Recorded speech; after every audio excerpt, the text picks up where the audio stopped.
of these late night crowds out there.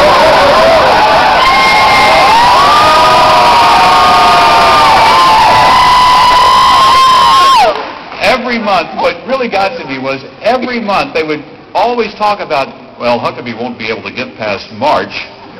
And then we get to April. Well, surely April will finish him off. Here's what hurt my feelings. I always had these political obituaries written. I never got the birth announcement. So we're going to just make sure that we start writing it tomorrow in Florida.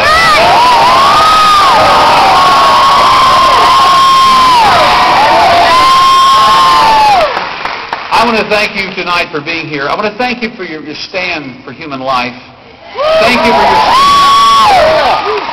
for traditional marriage. Thank you for a totally different kind of tax system that does not involve a penalty on your productivity, and most importantly, does not even involve the Internal Revenue Service, which we're going to put out of our misery once and for all.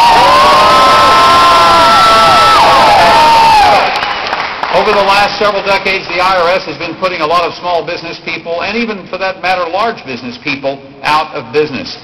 I think it's time to return the favor. And I also want to thank you. Thank you for taking a stand that says that the presidential process ought to be about ordinary people. And I want to say thanks to the young man I met over in Birmingham last night. Some of you who read our website and read the blogs regularly, and many of you do you remember a few weeks ago when we had this magnificent letter from a man who wrote in and says, I'm a janitor and my wife is disabled. And he said, I'm sending $20. That's all I can afford right now because I don't have a lot of money. But next month I'll send another $20 to the campaign. And next month I'll send another $20 to the campaign. When I read that, I mean, my wife and I both, we were so touched and thought, that's why our campaign is doing what it's doing. That's why we're still on our feet. There are people like that whose $20 is worth $2,000 to us because it was bathed in prayer and it was given out of sacrifice. And I thought, wow. Well, here's something interesting that happened. The other day in Florida, I was looking out in the crowd and looked out in, it was an airport hangar like this, and somebody was holding up a sign, and on it said, Janitor's Father. I knew exactly who that had to be, and I went over and talked to him, and he said, that was my son who wrote that in. And we got acquainted. It turned out his son lives in Alabama. I wasn't even aware of that. Well, Saturday night, after we left here Saturday afternoon about 4 o'clock, and we'd been in Orlando, and did a whole series of events. Before that, we'd been in Lakeland, we'd been in Bartow. Went over to the barbecue in Lakeland, that was good. To Orange Grove and Bartow and a lot of different places. And then we went to a rally down in Birmingham, Alabama. It scared me to death. Are you from Alabama? Originally, but they are. You tell them to vote for me down there next Tuesday. Okay, that's good. Well, first of all, we got over there and we had a room. We only had 48 hours to even plan this thing. And so we get over there to the campus of Stanford University, and they had a room that would normally hold about probably 400 people. Well, 30 minutes before, the place was so filled, people had been packed onto the stage, in the aisles, and all over the place. It was overrun, and they told us we're going to have to open an overflow area in this larger, like, opera hall next door. So that's what they told me. They said we can pipe the sound in there, but no video. So what we'll have to do is just let them listen to the speech over the loudspeakers, and when you finish talking to the group, if you could step next door and talk to the people in the overflow. I thought, I can do that, sure. So we have this rally. Governor Bob Raleigh introduces me. We have a wonderful rally, and it's just wired. Congressman Duncan Hunter, who has endorsed me, and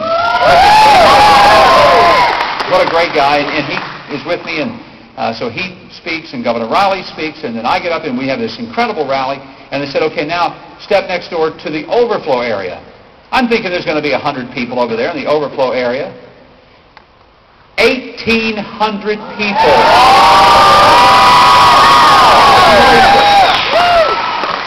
And I mean, I'm not normally left speechless. A lot of times people wish I would be. you probably are wishing it tonight. That's why I love you guys. I walked in there, and here's 1,800 people. We had more than 4 times or 3 or 4 times the number in the overflow that even could get into the arena or the main event hall. And I thought, what's going on? After the event, down the hall, I walk, and there's a guy, and he's standing beside a lady in a wheelchair, and he holds up a sign that says janitor. It was the guy. And I had a chance to go over and meet this incredible guy. His name is Jason, and his wife Sarah. And we talked several minutes. They told me their remarkable story, and he shared with me and handed me a typewritten note as to why he was supporting me. And I tell you what, when people say, you look like you're holding up okay, look, let me explain something. This isn't about me. It's about Jason and Sarah, a lady with cerebral palsy in her 20s with a husband who's working a job as a janitor, trying to make sure that he can put one paycheck in front of the next one and make sure they can pay the rent and he can take care of his wife. It's about Randy Bishop, the truck driver in Birch Run, Michigan, who wanted me to go to Traverse City and speak for him. And I said, I can't. I got to be in South Carolina the next day. He said, man, we need somebody up there to go up and talk. I said, you go. He said, no, you don't understand. I'm a truck driver. I said, it's fine. You go make the speech. He said, you want me to go make a speech? I said, yeah. I said, you can do it. He said, I've never made a speech. I said, just go tell them why you're supporting me. That's all you got to do. I said, you just told me. Go tell them. I said, I want you to go make the speech. Randy went up there. Now think about this. Here's a guy who's never made a speech. He did not own a suit. He went up there in what he had, which was a pair of slacks and a pullover sweater. And it turned out when he got there that a United States Senator was speaking for one of the candidates and a United States Congressman was speaking for the other. And he's up there speaking for me. And he goes to the MC and says, I'm here to speak for Governor Huckabee. And he said, okay. What's your name? Randy Bishop. Great.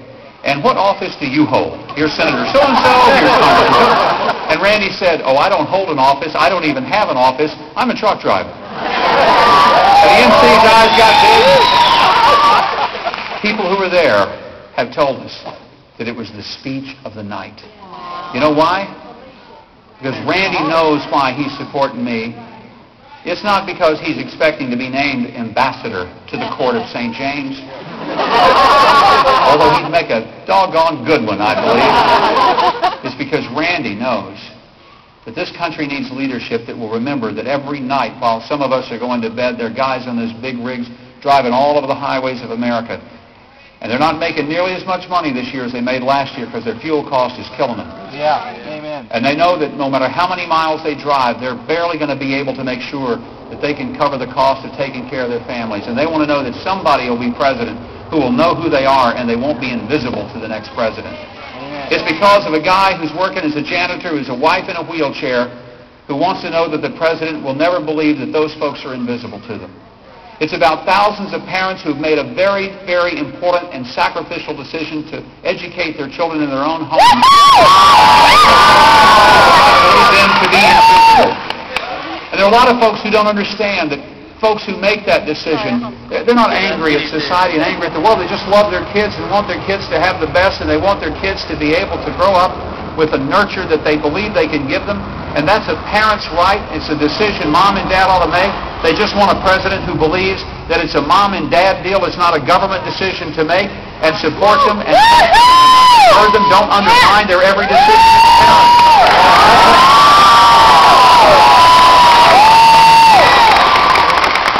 And so, ladies and gentlemen, I want to say that for every one of you who are here, I understand that the obligation that I have is to go out there and do everything possible to get elected. But the next obligation I have is to make sure that when I take the oath of the office next year, tonight our president is making the State of the Union address. And I want to tell you, when next year comes and I'm making that address, you want to be able to know that in that speech, there's going to be a clear understanding of not just those folks, those 535 members of Congress, but there's going to be a clear understanding of the over 300 million Americans who every day get up, try to make sure their kids have some food, get them off to school, take care of them as best they can, and just want to know that the president is sitting there in that office and those folks aren't invisible to him. And I will remember that late one night in Tampa, Florida,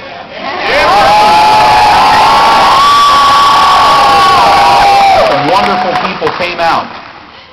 And they weren't just trying to rally and say, let's let our side beat the other side. It was about, would you please just lift this country up in its future and give us the best possible future we can have. And ladies and gentlemen, I hear what you're saying to me. I hope you know that my heart is with you tonight. And we're going to keep going from here. And it won't be many months from now that if you're not able to be personally in Minneapolis for the nomination, I hope you're watching on television. And I hope that when I accept the nomination of our party and go on to win the White House in November, you will know that it didn't just happen by me being there. It happened by you being here tonight. Thank you.